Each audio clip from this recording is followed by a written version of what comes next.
Friends, അപ്പോൾ പുതിയൊരു എപ്പിസോഡിലേക്ക് നിങ്ങൾക്ക് സ്വാഗതം. ഇനി നമ്മൾ സ്റ്റാച്യു ഓഫ് യൂണിറ്റിക്ക് ശേഷം പോകുന്നത് മൊതേരയിലെ സൺ ടെമ്പിൾ കാണാനാണ്.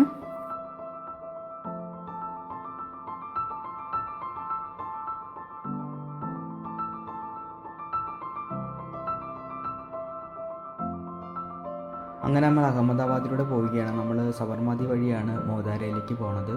റോഡൊക്കെ നല്ല അടിപൊളി ഹൈവേ ഒക്കെയാണ്.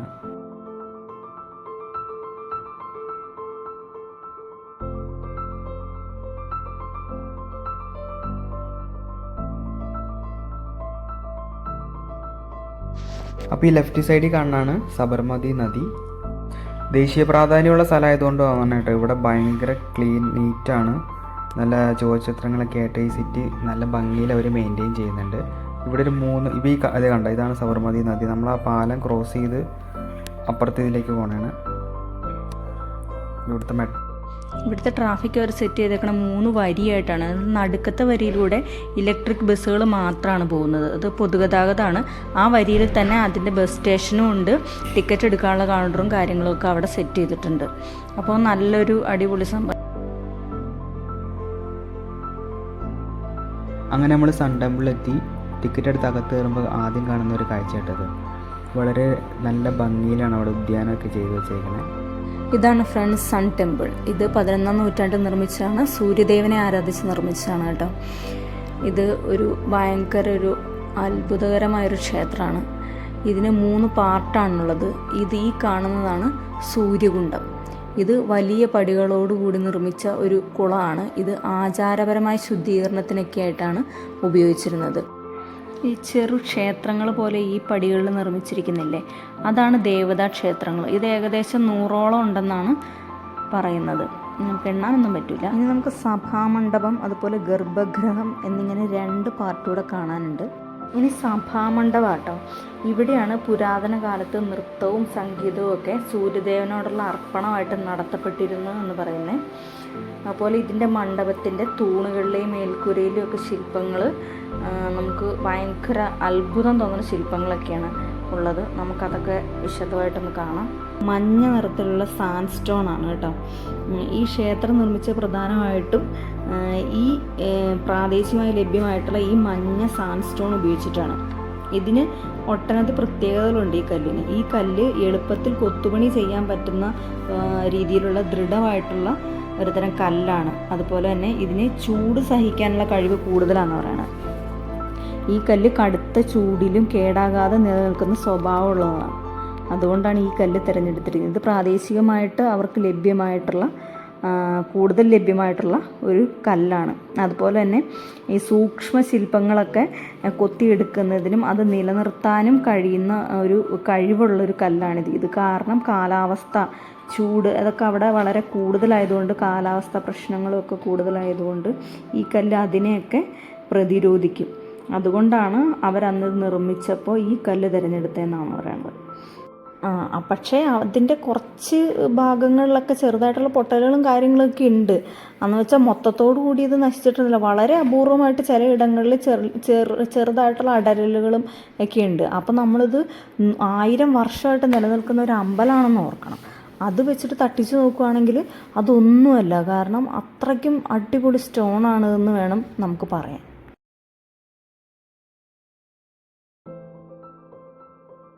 അതുപോലെ തന്നെ ദേവന്മാരുടെയും നർത്തകികളുടെയും ജാമിതീയ ഡിസൈനുകളുടെയും വളരെ സൂക്ഷ്മമായ കൊത്തുപണികൾ ഇന്നും വ്യക്തമായിട്ട് നമുക്ക് കാണാൻ സാധിക്കും. അത് ഈ കല്ലിൻ്റെ, അതായത് ഈ കല്ല് മൊതേര സൺ ടെമ്പിൾ ഉപയോഗിച്ച ഈ കല്ലുകൾ ദൃഢത, ചൂട് പ്രതിരോധം, അതുപോലെ തന്നെ ശില്പസൗന്ദര്യം നിലനിർത്താനുള്ള അതിൻ്റെ കഴിവ്, ഇതൊക്കെ കൊണ്ട് പ്രത്യേകതയുള്ള കല്ലാണ്. അതുപോലെ തന്നെ ചുണ്ണാമ്പോ സിമൻറ്റോ ഒന്നും ഇല്ലാതെ തന്നെയാണ് കേട്ടോ ഇത് പണിതിരിക്കുന്നത്. കല്ലുകൾ ഉപയോഗിച്ച് കൂട്ടിച്ചേർത്ത്, അതായത് ഇൻ്റർലോക്ക് ടെക്നിക്ക് ഉപയോഗിച്ചിട്ട് ഈ കല്ലുകൾ ഉപയോഗിച്ച് കൂട്ടിച്ചേർത്തിട്ടാണ് ഇത് പണിതിരിക്കുന്നത്. അതുകൊണ്ട് തന്നെ 1000 വർഷങ്ങൾ കഴിഞ്ഞിട്ടും ക്ഷേത്രം വളരെ ഉറപ്പോടുകൂടി തന്നെയാണ് നിൽക്കുന്നത്.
ഇതാണ് നമുക്ക് അടുത്ത് കാണാനുള്ളത്. ഇതാണ് നമ്മൾ പറഞ്ഞ മൂന്നാമത്തെ പാർട്ട്, ഗർഭഗൃഹം. ഇവിടെയാണ് സൂര്യദേവൻ്റെ വിഗ്രഹം സ്ഥാപിച്ചിരുന്നത്. പക്ഷെ ഇന്ന് ആ വിഗ്രഹം ഇവിടെ ഇല്ല. എന്നാലും ഇവിടെ ഒരു പ്രത്യേക ദൈവികത നമുക്ക് അനുഭവപ്പെടും. ഈ ക്ഷേത്രത്തിൻ്റെ, അതായത് ഈ പാർട്ടിൻ്റെ ഏറ്റവും വലിയ പ്രത്യേകത എന്ന് വെച്ചിട്ടുണ്ടെങ്കിൽ, വസന്ത വിഷുവിൻ്റെ ദിവസങ്ങളിൽ സൂര്യപ്രകാശം നേരിട്ട് ഗർഭഗൃഹത്തിലേക്ക് പതിയുന്ന രീതിയിലാണ് ഇത് രൂപകൽപ്പന ചെയ്തേക്കുന്നത്. ഇന്ന് പക്ഷേ ഈ അമ്പലത്തിൽ പ്രാർത്ഥനകളും കാര്യങ്ങളൊന്നും നിലനിൽക്കുന്നില്ല. എന്നാലും നമ്മുടെ ചരിത്രവും ശില്പകലയൊക്കെ അനുഭവിക്കാനുള്ള ഒരു സ്മാരകമായിട്ടാണ് ഇപ്പോൾ ഈ സൺ ടെമ്പിൾ പോകുന്നത്. ഇവിടെ എന്താ പറയണേ, ധാരാളം സന്ദർശകർ വരുന്നുണ്ട്. നമ്മുടെ ചരിത്രം, ശില്പകല ഇതൊക്കെ കണ്ട് ആസ്വദിക്കാനും അനുഭവിക്കാനും ഒക്കെ ആയിട്ട് വരുന്നവർ.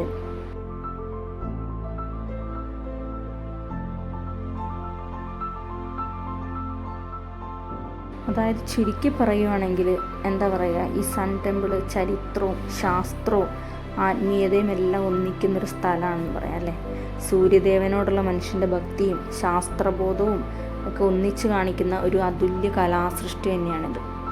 വളരെ നമുക്ക് എന്താ പറയുക, ഇവിടെ വന്നാൽ നമുക്ക് അത്ഭുതം തോന്നും. അത്രമാത്രം പെർഫെക്ഷനായിട്ടാണ് ഓരോ കാര്യങ്ങളും ചെയ്തു വെച്ചേക്കുന്നത്. അത് നമ്മൾ സൺ ടെമ്പിളിൽ നിന്ന് ഇറങ്ങി റാണിക്ക് വാവ് കാണാൻ പോവാണ്.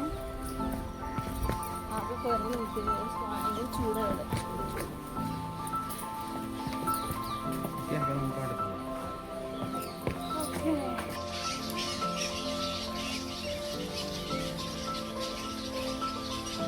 നമ്മൾ നോർത്തിലേക്ക് കടന്നാൽ സ്ഥിരം കാഴ്ച കേട്ടോ ഇത്.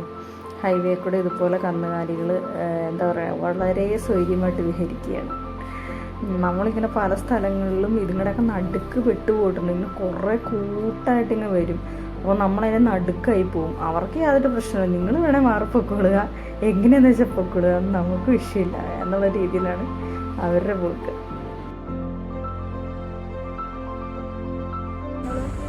ഒത്തിരി അലച്ചതിന് ശേഷം ഞങ്ങൾക്ക് ഇവിടെ ഒരു പെട്രോൾ പമ്പ് കിട്ടും.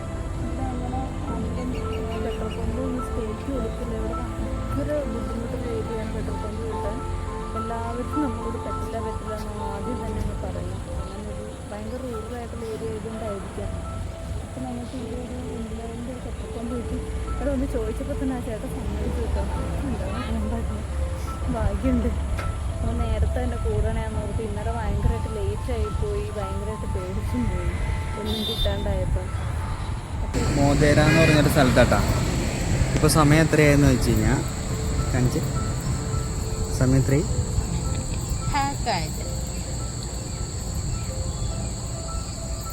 കണ്ട 7:21. ഇവിടെ ഇതുവരെ സന്ധ്യ ആയിട്ടില്ല, ഇരുട്ടായിട്ടില്ല. അപ്പോൾ ഞങ്ങൾ ഇന്നത്തെ യാത്ര തുടങ്ങിയാണ്. അതിന് മുന്നേ ഞങ്ങൾ ഇന്നലെ സ്റ്റേ ചെയ്തത് ഇവിടെ മൊത്തേര സൺ ടെമ്പിളിൻ്റെ അടുത്തൊരു പെട്രോൾ പമ്പിലാണ്, ഇന്ത്യൻ ഓയിലിൻ്റെ പെട്രോൾ പമ്പിലാണ്. ഇവരാണ് നമ്മളെ ഇന്നലെ സഹായിച്ചത്. ഞങ്ങൾ ഭയങ്കരമായിട്ട് കഷ്ടപ്പെട്ട് എന്ത് ചെയ്യണമെന്ന് അറിയാതെ ഭയങ്കരമായിട്ട് ഓടി. ഭയങ്കര ചൂടാണ് ഇവിടെ വന്നത്, നല്ല ചൂടാണ്. അപ്പോൾ ഭയങ്കരമായിട്ട് ഞങ്ങൾ ശാരീരികമായിട്ടും തളർന്നായിരുന്നു. അപ്പോൾ ഇവിടെ വന്നപ്പോഴത്തേന് ഇവർ ഞങ്ങൾക്ക് ഇവിടെ താമസിക്കാൻ സൗകര്യം തന്നു. അപ്പോൾ അത് ഭയങ്കര ആശ്വാസമായിരുന്നു. എല്ലാവരും ഉണ്ടായിരുന്നു. പിന്നെ ഇവിടുത്തെ ടോയ്ലറ്റ് ആയിരുന്നെങ്കിലൊക്കെ നല്ല ടോയ്ലറ്റ് ആയിരുന്നു. ഇവിടെ നല്ല രീതിയിലാണ് ഇവിടെ ഇതൊക്കെ വൃത്തിയായിട്ട് നിർമ്മിച്ചിരുന്നത്. വെള്ളമൊക്കെ ഉണ്ടായിരുന്നു, എല്ലാം സെറ്റപ്പായിരുന്നു. രാത്രിയിൽ നമുക്ക് ഈ സൈഡിൽ ഒരു തരം കട്ടിൽ ഉപയോഗിക്കും, പുറത്തിറങ്ങി കാറ്റുകൊള്ളാനിരിക്കാനൊക്കെ. ആ കട്ടിൽ ഞങ്ങൾക്ക് ഇന്നലെ അവിടെ കൊണ്ടിട്ട് നിങ്ങളുടെ വീട്ടിൽ ഇവരുപയോഗിക്കുന്നില്ല, സ്ഥലം കൊണ്ടിട്ട് വന്നു.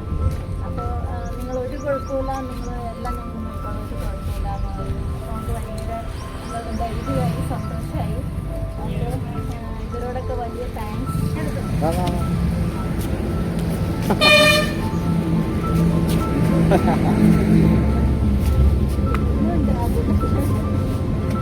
ഓക്കെ,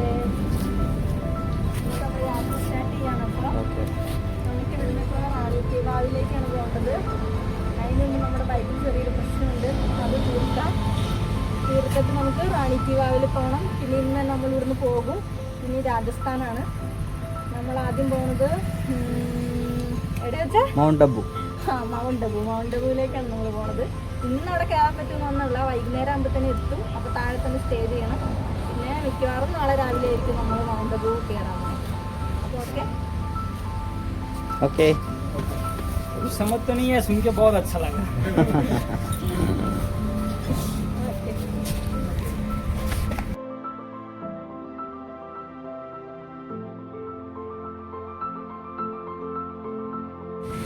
കഴിക്കാനൊരു പ്രശ്നമുണ്ട്, റെഡിയാക്കാം.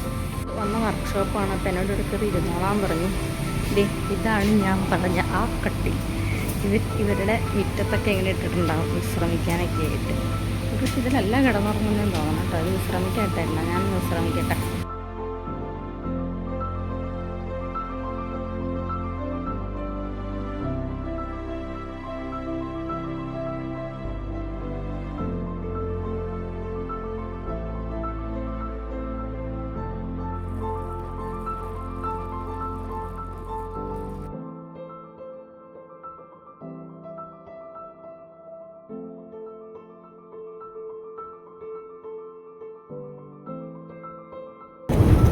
ഇവിടെ ഹെൽമെറ്റും ലൈസൻസും ഒന്നും വേണ്ടാത്ത പാർട്ടികളാണ്. അതായത് ഒന്നും പറയില്ല അവര്. അതുകൊണ്ട് ഏറ്റവും കയറുന്നതാണ്.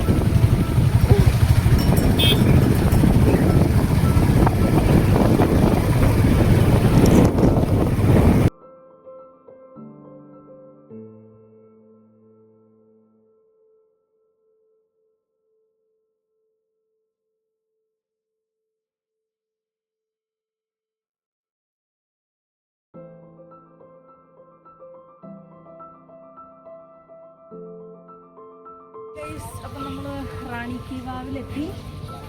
ഇവിടെ കൂടുതലും കാണുന്നത് ഇവിടെ നല്ല മനോഹരമായ പച്ചപ്പില്ലേ? ടാക്സികൾക്കൊക്കെ ഇരിക്കാൻ കുറച്ച് നേരം ടാക്സി ഇവിടെയാണ് അതിൻ്റെ പ്രധാന പോയിന്റ്. അതെ, അങ്ങോട്ട് പോകാം. നമുക്ക് അവിടെ എന്താണെന്ന് നോക്കാം.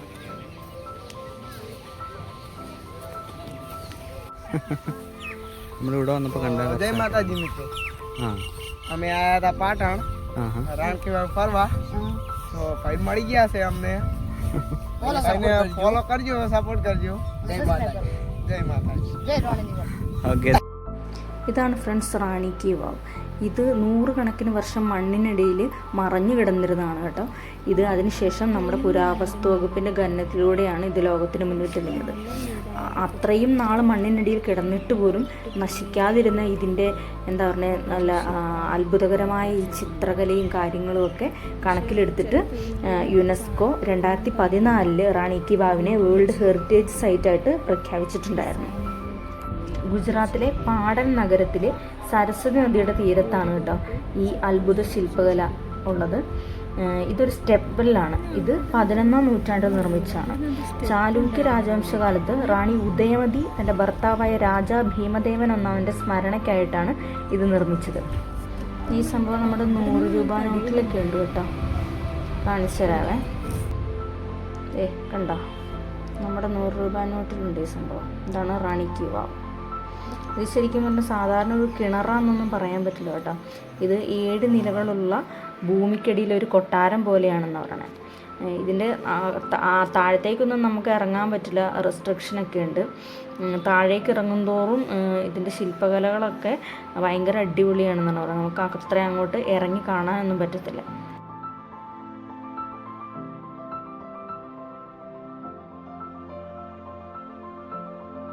ഇതിൽ കൂടുതലും ഹിന്ദു പുരാണങ്ങളിലെ വിഷ്ണുവിൻ്റെ ദശാവതാരങ്ങൾ, ദേവിമാർ, അപ്സരസ്സുകൾ, ജീവിതത്തിൻ്റെ വിവിധ കാലഘട്ടങ്ങൾ എന്നിവയൊക്കെയാണ് ഇതിൽ കുത്തിവെച്ചിരിക്കുന്നത് കേട്ടോ. ഈ വാവ് രൂപകൽപ്പന ചെയ്തിരിക്കുന്നത് വെള്ളത്തിനെ ഒരു ദൈവിക ശക്തിയായിട്ട് കണക്കാക്കിയിട്ടാണ്. ആ കാലഘട്ടത്തിൽ അതൊരു വെള്ളത്തിനെ ഒരു ദൈവിക ശക്തിയായിട്ട് കണക്കാക്കിയിരുന്നല്ലോ. അതുകൊണ്ട് തന്നെ ആ ഒരു രീതിയിലാണ് നിർമ്മിച്ചിരിക്കുന്നത്. അപ്പോൾ ഇതിനെ നമ്മൾ കേവലം ഒരു വാട്ടർ ടാങ്ക് എന്ന് പറയാൻ പറ്റില്ല, ഒരു ആത്മീയത നിറഞ്ഞൊരു സ്ഥലമെന്ന് തന്നെ പറയാം.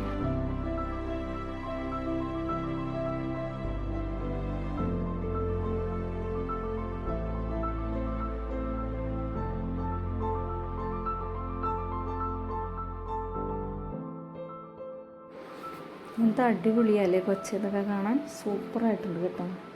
ഇതിന് നമുക്ക് വേണമെങ്കിൽ ഒരു റാണിയുടെ സ്നേഹം, അല്ലെങ്കിൽ ഒരു കാലഘട്ടത്തിൻ്റെ കല, അല്ലെങ്കിൽ എന്താ ഭൂമിക്കിടിയിൽ കൊത്തിയെടുത്ത രാമരകഥ എന്നൊക്കെ കാൽപ്പനികമായിട്ട് പറയാം അല്ലേ. സൂപ്പർ സംഭവമാണ് കേട്ടോ. ഇത് വിഷ്ണു അല്ലേ, അനന്തശയനമല്ലേ അത്. ഇതിൻ്റെ അടിയിൽ ഒത്തിരി സംഭവമുണ്ട് ഗൈസ്, നമുക്ക് കാണാൻ പറ്റില്ല, പക്ഷെ അങ്ങോട്ട് ഇറങ്ങാൻ പറ്റത്തില്ല. റാണിക്ക് വാവ് കണ്ടു കഴിഞ്ഞു. ഒരു കുറച്ച് സ്ഥലം വരെ ഇറക്കുള്ളൂ, പിന്നെ താഴത്തേക്ക് പോകാൻ പറ്റില്ല. അപ്പോൾ ഏകദേശം നമ്മൾ നടന്നെല്ലാമൊക്കെ കണ്ട് അതിൻ്റെ ശില്പകലയും കാര്യങ്ങളൊക്കെ ആസ്വദിച്ചു.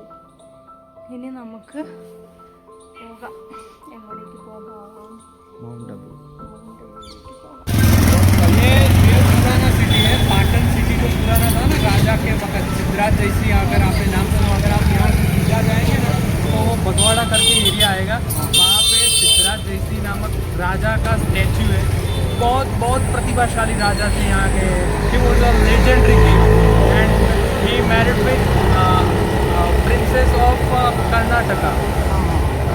कोई चंद्रपुर नाम का कोई कर्नाटक है, चंद्रपुर, उसके राजा जयकेशी की डॉटर थी मिनल देवी, उनके सन थे सिद्धराज जैसी। पाठ्य ये बहुत एंशियंट सिटी है। ऐसा कहा जाता है कि एक वक्त ऐसा था कि ये जो पाटन सिटी है ये सेंटर था, और इसका जो रेंज था, साम्राज्य था, वो लगभग तीसरा भाग का जो इंडिया है, लगभग शाम से यहाँ पे लेके एमपी से लेके सब तक वहाँ साम्राज्य था।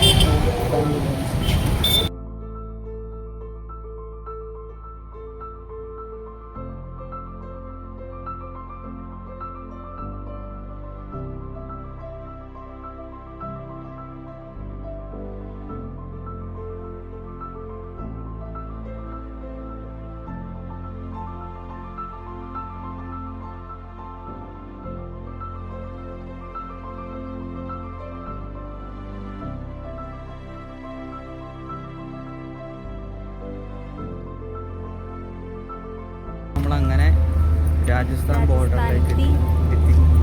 Just border കയറിയുള്ളൂ. ബോർഡർ കഴിഞ്ഞുള്ളൂ കേട്ടോ. അപ്പോഴത്തേനും ഇവിടെ വൈകുന്നേരം ഇനി യാത്ര നടത്താൻ പറ്റുന്നില്ല. അപ്പോൾ നമ്മളിവിടെ ഒരു പമ്പ് കണ്ടുപിടിച്ചു. BPSൻ്റെ ഒരു പമ്പാണ്.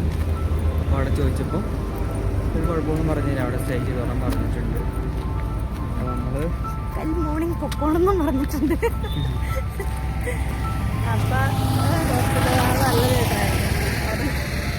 പെട്ടെന്ന് സ്ഥലമൊക്കെ കാണിച്ചു കഴിഞ്ഞ് കുറച്ച് നേരം കൂടെ വെയിറ്റ് ചെയ്യുകയാണെങ്കിൽ ടെൻറ്റിടാൻ കുറച്ചുകൂടെ നല്ലൊരു സ്ഥലം കാണിച്ചു തരാം, ഇപ്പോൾ ഈ വണ്ടിയൊക്കെ നോക്കിയിട്ട് എന്ന് പറഞ്ഞു. അപ്പോൾ ഞങ്ങളത് കാരണം ഇപ്പോൾ ടെൻറ്റ് ഇട്ടിട്ടില്ല, ചേട്ടൻ കാണിച്ചു തരും. അതായത് ആ ജോലിക്കാരൊക്കെ ഇരിക്കണ ആ കണ്ണമ്പട്ടത്ത് തന്നെ ഒരു സ്ഥലം തരാമെന്ന് പറഞ്ഞു. അപ്പം അതുകൊണ്ട് ഞങ്ങൾ ടെൻറ്റ് ഇട്ടില്ല. ചായ കുടിക്കാൻ ഇറങ്ങിയില്ല. നൈറ്റ് ഫുഡ് കഴിക്കാം. ബ്രെഡ് പഴമാണ്. ഇവിടെ വെട്ടമില്ല പമ്പിൽ, വെട്ടം കുറവാണ്. അപ്പോൾ നമ്മുടെ അവിടെയൊക്കെ വെട്ടം